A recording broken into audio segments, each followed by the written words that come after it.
Hello, and thank you for tuning into the North Country Outdoor Channel. I am Eric, and I want to talk about something very serious today. It's kind of something outside of what I would normally talk about, but it's addiction.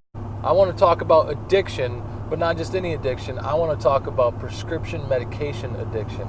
Vicodin, Norco, Oxycontin, Oxycodone, all those big bad medications, because it's really become quite the epidemic, especially here in northern Michigan. It's out of control. And I always said, I was the guy that was like, I don't know how you could get addicted to that stuff. Well, I have a chronic hip condition that I've had since I was 7 years old, and it's gotten progressively worse over the years. And I can't have surgery. I can't have a hip replacement because I'm too young. So I was put on prescription medication. I was put on Norco, and I became addicted to it. And I literally, it was the strangest thing. I literally was addicted to something that I couldn't live without. If I left home and forgot it, I would turn around no matter how far away from home I was to go get it, because I couldn't go through a day without this medication. And I think what the medication is intended for is if you have a surgery and it's intended for short term, maybe 5 days after surgery to help with the pain. But long-term pain medication and narcotics it's a disaster waiting to happen.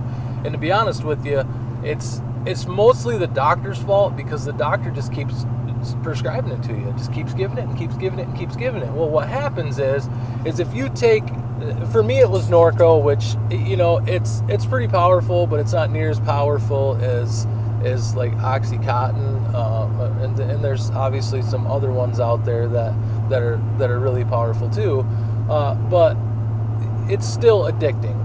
And after you take this medication for, I would say, 7 to 10 days, you can still get off from it, but you start to feel side effects. Your body wants it, okay? And then after, I'm talking about addiction as I got Copenhagen in my mouth, but anyway, hey, it's better than prescription drugs. But after that, if you continue to take it, you need it. You start to fiend for it. You start to freak out. You got to have it. And it was to the point where, see, here's the issue. Here's what happens: is my prescription was for 3 pills a day. A 30-day prescription, 3 pills a day, 90 pills. Well, after 2 months of taking 3 pills a day, 3 pills a day wasn't enough. So, you're if you've never taken the medication, if you've never been addicted to medication, if you've never even taken painkillers and know what it feels like, it's like a body buzz. It's a body high that I still drove, probably shouldn't have, but I was highly functioning. I still went to work. I still did everything that I needed to do. I just did it better. I did it without pain. I did it without without bitching. I was kind of carefree, like, all right, let's do this. And that feeling wears off, and you need more. So you start taking 4 pills a day. Then you start taking 5. And then you start taking 6. And then what happened for me is this went on for about a year.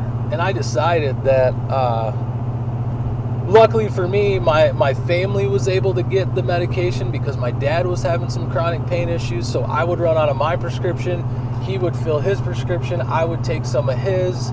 It's amazing what parents do for their kids, and should they have done that for me? No, but when you love your kids, you'll do anything for them, and that's how I was able to take 5 and 6 pills a day, because I obviously couldn't go back to my doctor and say, hey, I need more pills, because then they're going to be like, well, where are all your pills? You know what I mean?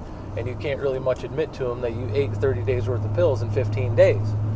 So at that point, after a year, I was really starting to realize that if I don't nip this thing in the butt, that I'm going to be hitting the streets looking for this medication, and that's not who I am. I've seen people hit the streets. I've seen people sell their family for drugs, and it is not a good situation, and I was just not willing to be that guy. So I said to myself, I need to quit this. And it was the hardest thing I'd ever done.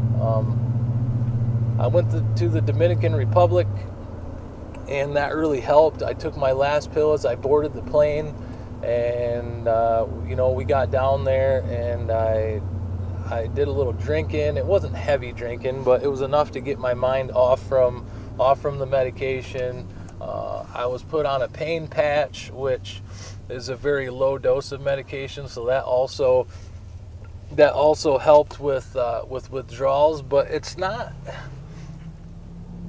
not really what the medication does for the pain that you're addicted to. It's what the medication does for your state of mind, for how your body feels.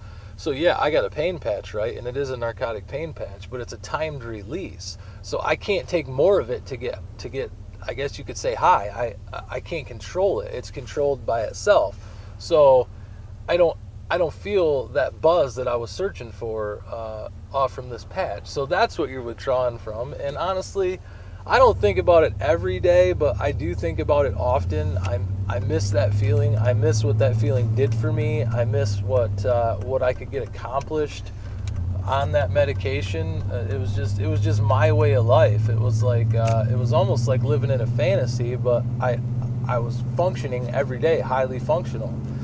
So it's a bad thing, and it's such an epidemic now that doctors, that for years they just gave it out like it was candy, and now all these people are addicted to it, and they're starting to shut it down. They're starting to say no more medicine, no more this. And you got these people that are addicted to it, and so what do? They can't get it, so they switch to other drugs like heroin, cocaine. Some people do marijuana, which is fine. But when you start in on the harder drugs, now you're down an even worse path, and your best bet is to just get right off the shit. It takes about 2 weeks to fully be not having the cold sweats, to not having the shakes. It sucks. It's the worst 2 weeks of your freaking life. I swear to you, it is. I promise you, it will suck. But at the end of the day, when you look back and you're a better person and you're not, you don't feel like a drug addict. I was a closet pill taker. I felt terrible about it. And I was so highly functional that people couldn't tell. It was just a part of me. It was who I was. And, nobody really knew except for my close family, which, that I was a closet pill taker. And I felt like a complete loser that I took medication like that. And, did it treat my condition? It did, but I let it get out of control, and that medicine controlled my life. And if I didn't have it, if we went away for a weekend and I forgot it, that weekend for me was, it was over. So I would turn around and I would go get it, no matter how far away from home we were.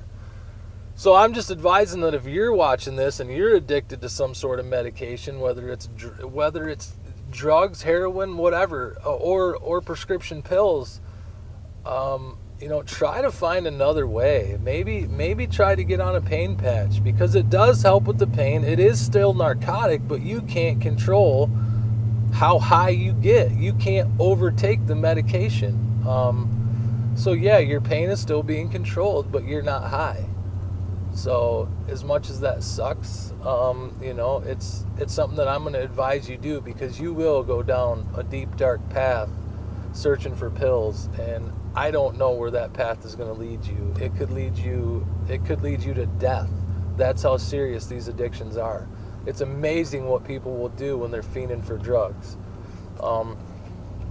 So that's not really anything to do with small business. It's not anything to do with what I enjoy doing, but you know what? I felt the need that I had to put that out there, because that's something that I went through. So I appreciate you hanging out with me for this video and sticking with me through it. And just remember, tomorrow's a new day. Be creative and own it. And I just thank you for watching. Hit the subscribe button for more content to come, and I'll see you next time.